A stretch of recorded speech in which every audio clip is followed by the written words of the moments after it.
Hello guys, তো আমরা এখন একটা অনুষ্ঠান বাড়িতে এসেছিলাম। তারপরে এত জোরই বৃষ্টি শুরু হয়ে গেছে, আমরা তো পুরো একদম ভিজে গেছি। বৃষ্টিটা দেখো জাস্ট,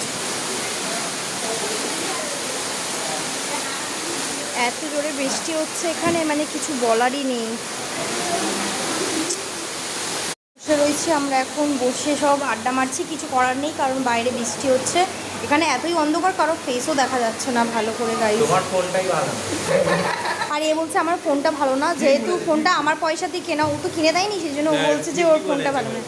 ওর ফোনটা দেখো, জাস্ট ওর ফোনটা দেখো, ওর দিদির ফোন ইউজ করছে তাছাড়া।